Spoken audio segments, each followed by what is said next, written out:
Hey, how's it going? John Rael, skeptically pwned, obviously. This is my friend, associate, Anna Maltese. Hello. Animator extraordinaire, badass extraordinaire. Your check is in the mail. Thank you. We saw, when did we see it? Night before last, right? Friday night? Correct. We saw the Unbelievers premiere, or not a premiere, a screening of the Unbelievers at the CFI. And that was a fun event.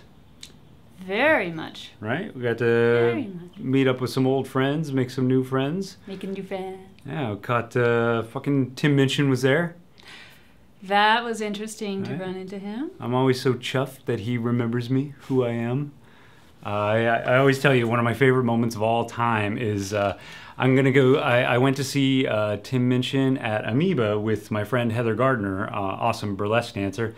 And we're in like the front row, waiting for it to start. Tim comes out, sits down at his piano. He looks out. He's like, "Oh, hey, what's up, John?" And just starts playing. And I was like, "Awesome!" But anyways, it was nice to meet Mr. Dr. Krauss, an old friend of yours. No Richard Dawkins, but we got the Krauss, and hence it was a packed house. Like the CFI is it's not a huge theater, but I'd say there was well over 100 seats there. There were, and it was standing room only at one point, and everybody was chuffed to be there. It was a fun event. Everybody was in a good mood. I got to take tickets and help out and volunteer. Yeah, I made us volunteer because I did not. I was not timely on the ticket purchasing thing. I was like, "Oh, CFI event. I'll catch you when I catch it. We'll show up. We'll get tickets." And then they sent out this email. We're sold out, but if you want to volunteer, so I was like, "Guess what? We're gonna help out. We're gonna volunteer." I would much rather volunteer than show up and just do nothing. Because then you get in for free.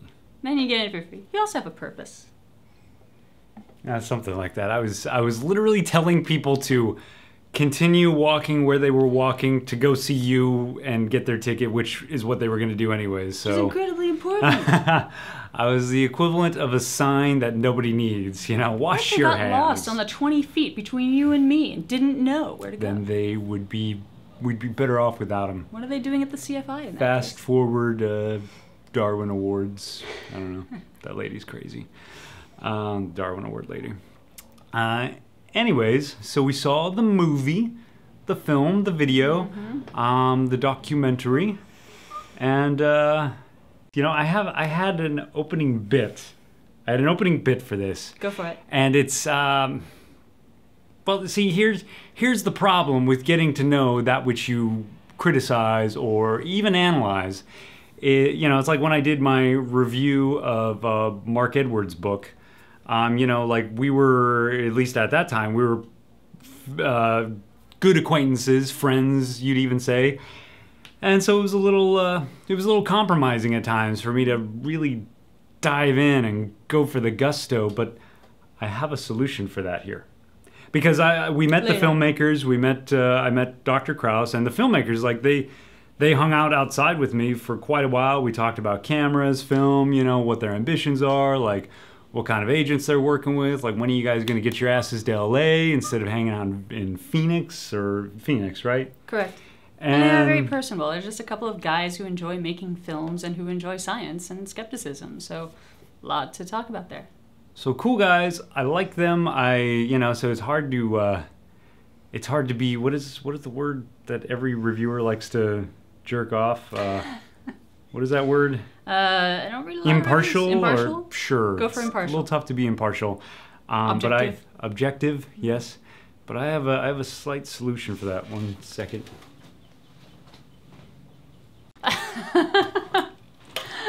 Okay, so here's my opener of my Unbelievers review aficionado.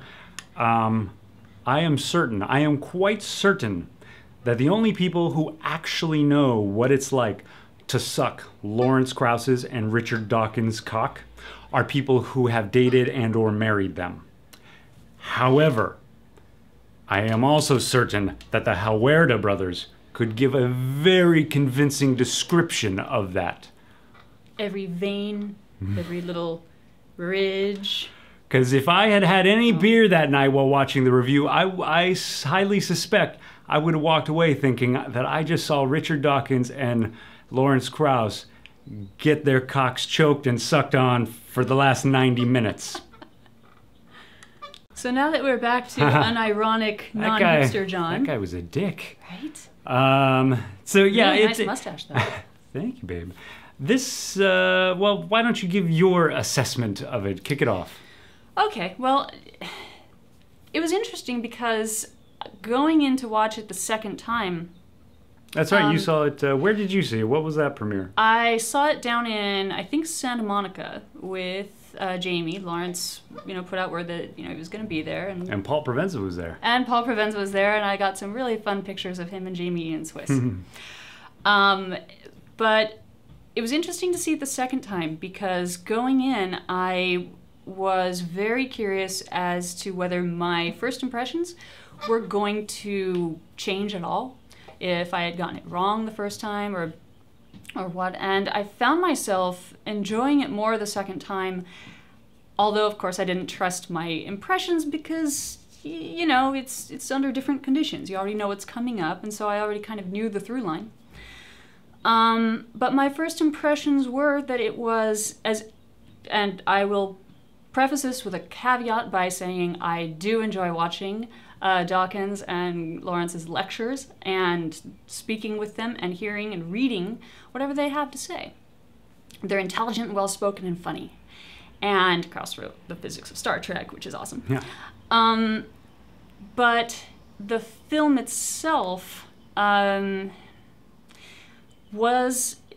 The way it seemed was it wasn't user-friendly. If you weren't already very familiar with who these people were, then the audience is kind of plopped down in the middle of this tour that the two of them are taking, and there's no real narrative, there's no real introduction to who they are, where they, how they came upon this journey to become these spokespeople for science and rationality. And you're kind of like, for a novice, for somebody who was just beginning to, see the film without any knowledge of who they were, it might have been a little bit non-user friendly. It's kind of a jumble of, okay, they're off, they're gonna go do a religious debate. Each of them, now they're having conversations with each other on stage, which are very truncated for the film. And now we're at the Reason Rally. And these are all enjoyable things to watch. But there's really not enough of any one of them. It all felt like a giant montage for a trailer for a documentary that was about to happen. Like every time they did every beat of the film, and they actually had literal beats, like ding. Every time that happened, I was like, now the movie's going to start. Now the documentary, because we've all seen documentaries, especially if you're the kind of person that would be watching this channel. We've all seen a lot of documentaries, so we know the kind of flow, like they bombard you for the first 10, 15 minutes with images, celebrity quotations, sound bites, this, that, cool camera work. And now the movie's going to begin. Now we're going to tell our story of exactly how blah, blah, blah came to be, of exactly how we achieved blah, blah, blah, of exactly how this went down under. Tell us! And there was no story. And I asked that question. I actually asked that at the CFI talkback. Hi. I have a question for the filmmakers. Good. I was wondering, if you had to, what would you say is the narrative, through-line story of the film? Go ahead, Luke.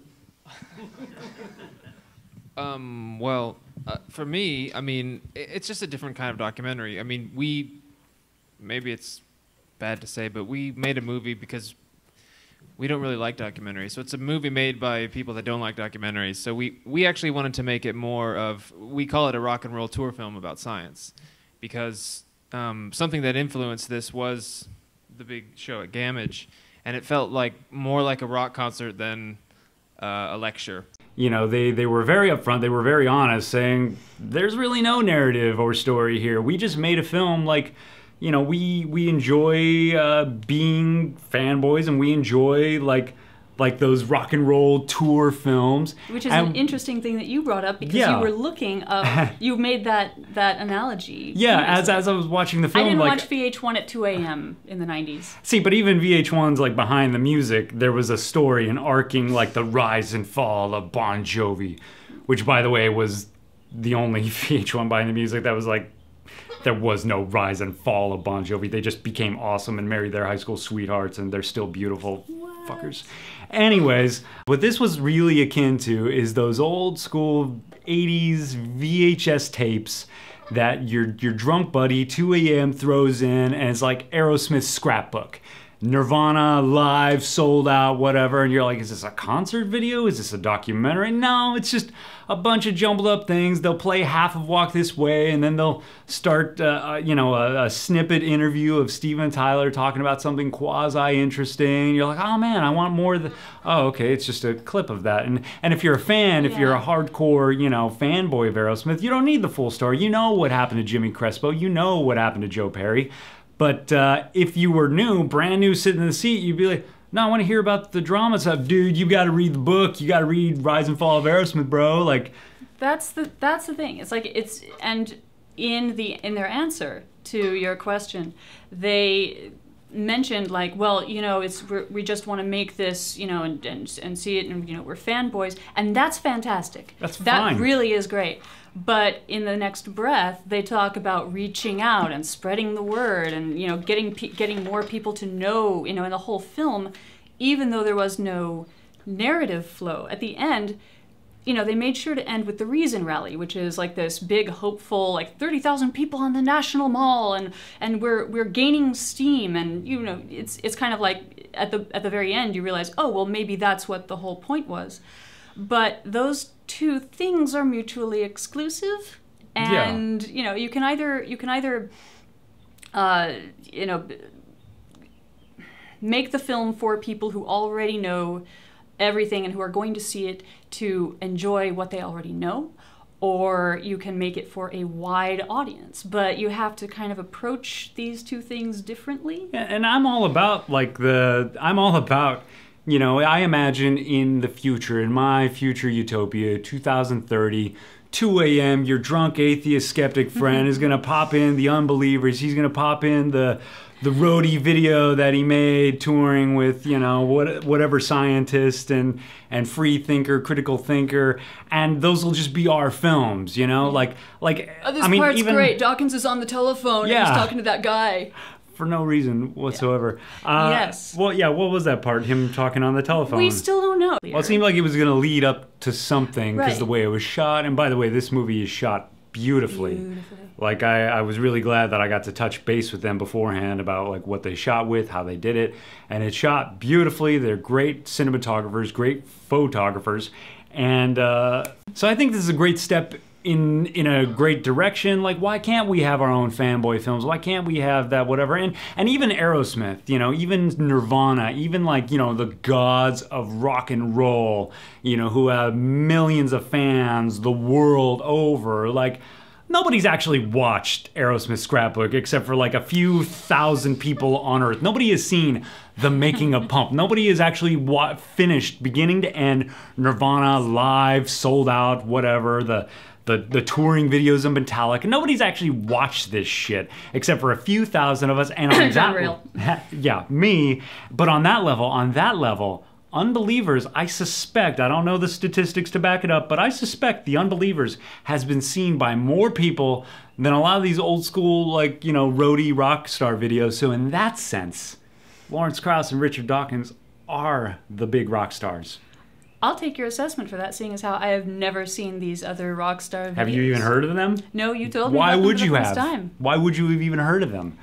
I think our only problem, the only headbutt that we have with the filmmakers is when they say, "Oh, it's about outreach," which I get why they say that. I mean, if you want distribution, if you want somebody to invest money to produce a DVD, you got to say outreach. You got to say we're going to reach a wide audience of people who already know all about this shit. But that is Please also what print the DVDs. they want to do. I mean, that's the whole like impetus behind, Dawkins and Krauss getting out there and the whole reason rally and ending with it. I think that's eventually what they want to do. Right. No, I agree. But then the other part of this is that kind of adds to the sort of what I would say incoherence of this is the celebrity cameos at the beginning and at the end. Yeah, that was strange, but yeah, that does go with them pretending that this is about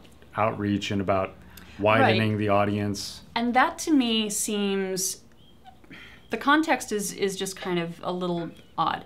Now they did mention that they got who they could, but they have these celebrity interviews, just like really quick clips at the beginning and at the end. And among them are Ricky Gervais, Sarah Silverman, Tim Minchin, Bill Pullman, Cameron Diaz. Or Bill Paxton. We weren't one of sure. those two. Or Jeff Daniels. Jeff Daniels. Might have been Jeff Daniels. That one guy. It was the president from Independence Day. And James Morrison and, of course, Werner Herzog. That's fine. I mean, I get that, probably getting in some star power will, be attractive to distributors and producers. But there's two things about this. People who are in the skeptic community aren't actually, like Tim Minchin and Ricky Gervais and Sarah Silverman, they're already in the camp, and it's kind of a rah-rah moment. But people like Bill Pullman and Cameron Diaz, as good of actors as they might be, they're not really going to do anything for skeptics who are going to be like, oh, well, if Cameron Diaz is for it, then I'm in. They did apparently... She used to be so good. They did apparently tell her, well, she was excited to do it. They did say, this will be good for, showing young girls that women can love science. But I don't know what 6-year-old girl is going to be watching the Unbelievers. What little girl are you going to put the Unbelievers on for? Oh, look, there's Werner Herzog. One of our favorite moments was at the talkback. Somebody asked him, like, did you guys think of any athletes, sports celebrities? And I'm telling you, we gotta go back and watch that fucking video because to see if I recorded it. And as soon as that person asked that question, I swear to God, Lawrence Krauss was like, fuck, did we forget? Did you consider or did you approach any athletes along the same lines to give that connection with a different segment of society? And then he immediately came back with a quip like, oh, I don't want to give those guys any more credit than they already have. I think, if you ask me personally, and this is a bias, I think we didn't do it because I don't think athletes should be role models. As opposed to the all-important work that us actors and actresses are doing. Yes, we don't want to give those athletes any more due than they already have. We don't want to sully Bill Pullman's good name by adding in Charles Barkley. Yes. But I mean, if outreach, bringing in... To their credit, the filmmakers were like, shit, we didn't even think about it. Yeah, but I mean, again, it's not... They are going to be more... Yeah, that's the thing. They are going to be more involved in the film world. They're not going to be as involved in the sports world, although Lawrence is a huge fan of baseball. And that would have been... Yeah, and that would have been interesting to see because... Yeah, he would be a fan of baseball. Fucking physicist. Yes. Baseball players are notoriously... And sports athletes are very notoriously superstitious. And that would have been very interesting for fans who are the most, fanatical about the detailed personal lives of even their people heroes. Related to sports. Fucking Mark Cuban slamming down the power balance, like kicking people off the Dragon's lair, whatever. Like, get the fuck out of my show, you peddler of bullshit. Mark Cuban owns the stadium. Mark Cuban, you're such a fucking Martian. Mark Cuban is a big, rich sports arena owner person. Even I'm very ignorant about who the hell Mark Cuban is, but I know he hates bullshit and he slams it all the time. Nice. Yeah, the knee-jerk aversion reaction to athletes I found kind of disappointing because I'm one of the nerdliest nerds that nerded. I'm not a The only sports I really enjoy are watching archery and watching the New Zealand rugby team do their pre-game haka. Fuck yeah. But, you know, it smacks of outreach snobbery. It really smacks of snobbery, little, especially yeah. especially considering that in our diverse group, a lot of us really promote the ideology that there are different forms of intelligence, there are different forms of genius. And, you know, it's like you could take athletes and you could train them their whole lives, and they could be neck and neck on physique. But Terrell Davis, back in the day, that genius, that fucking genius, he's going to know how to get through the line every goddamn time. You know, no matter how fast or strong the next guy is. So it seems if outreach is really what you want to do, then go to where people are most maybe in need of critical thinking and get, you know, cultivate athletes and talk to them. Just talk to them and, you know, do some outreach, do some one-on-one FaceTime, because, you know, if it comes down to that, you know, those two forces that kind of like they were talking about the sun, you know, the gravitational field and then the constant explosion. You know, there's a drive to, you know, keep a movement insular a little bit, and as much but as also to do outreach. And as much as I don't want to harp on the film, you know, we're here to review the film that is and not the film that would have been. But since we're already there, like this film, you know, they didn't do any narrative, any story, because, you know, they even said, like, this is, like, we're not guys who we don't like documentaries, so this is the kind of film for people who don't like documentaries, and clearly. But if you did want to make a documentary, if you did want to turn this into a narrative, it'd be easy.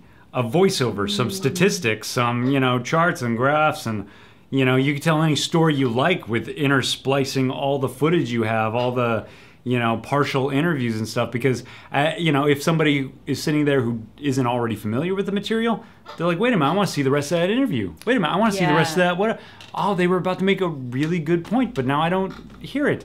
And they could easily chop this up and throw in, like, an overarching story of some kind, and, you know, but they don't want to, and that's fine, and it's fine that it's a fanboy, roadie science film. But if you're pretending that it's outreach and widening your reach, you are either lying because you want to get distribution, which, hey, I will not hold that against you at all, or you're lying because you're deluded, in which case stop it right now. Oh, not the finger. Stop. But yeah, well shot. Really well shot. Beautifully shot. And again, I'm kind of a nerd. I'd like to see more of the debate and see, like you said, you know, some voiceover, some backstory about just a couple clips even, or a couple little audio clips of, yeah, I grew up. And that was actually something that they touched on in the talkback. You know, somebody asked him a question and he went into his background and said, well, I grew up Jewish. I grew up in a Jewish family observing this, and then I went to school and I was reading. I read a lot, and then this happened. And that would have been, all that he talked about would have been interesting. And I understand that they did not want to go that route of, like, Richard Dawkins was raised, blah, blah, blah. And they didn't want to go that, you know, I mean, even I might think that's a little fucking hack at this point. Mm-hmm. But, you know, some form of story, some form of narrative. But at the end of the day, you know what? Like, if it is just going to be a fanboy film for fanboys and girls, you know, I personally don't think there's anything wrong with preaching to the choir. You know, like I think Shermer always says, you know, preach to the fucking choir so that they can go out and sing. You know, why the hell not? That's a good phrase. Yeah, but, and don't quote me, it might not be Shermer, I'm not sure. Oh, Lawrence Long was in the film. I was pretty excited to see that, even though this movie had nothing to do with his series Unbelievable. Don't blink, because if you do, you're going to miss something unbelievable. Shout out to Lawrence Long. Yeah, not that he knows who the hell we are. No. He's in Australia. He doesn't have to. He's give me a break. He's a government employee. He works for the ABC. Pretty much like postalmen down there. Sorry, Chaser. One thing they touched on in the talkback a little bit that would be very exciting is they want to get together again with Lawrence and produce a more of a lecture series, a educational series, and they keep comparing it to as much as I love the reference, I'm almost getting a little annoyed by it because it's like Did I say Big Think? No. Ascent of Man.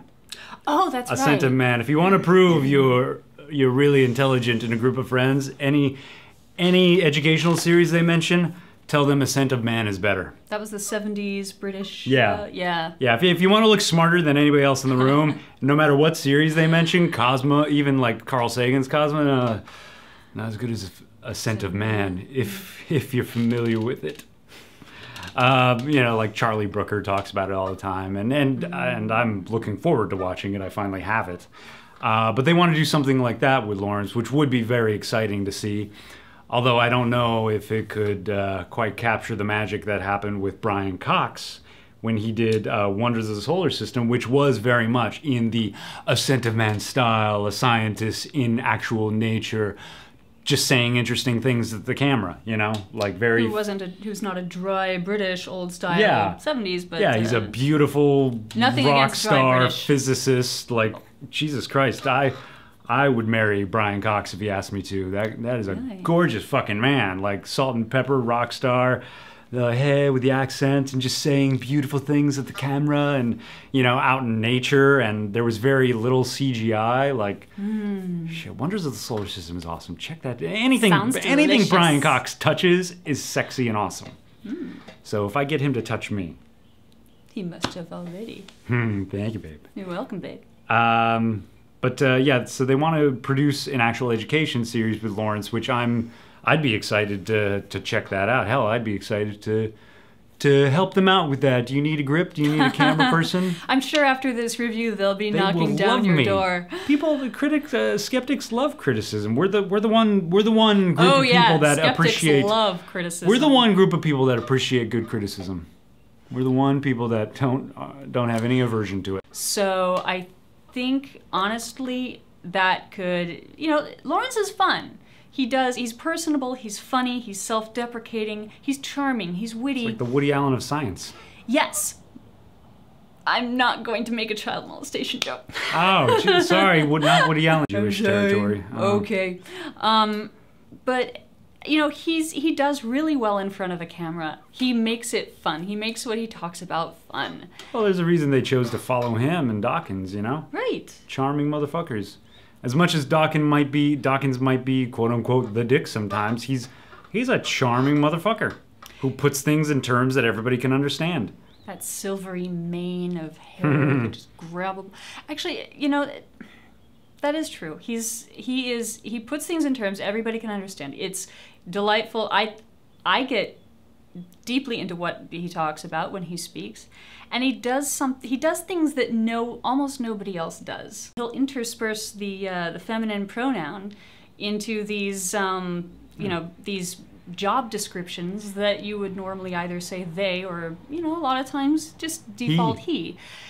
And I won't say nobody does that because that would be completely hyperbolic, but few enough people do it of his stature and his, bearing. It's a small thing. It may be completely meaningless, but it's sometimes the little things that, make me feel kind of special listening to him.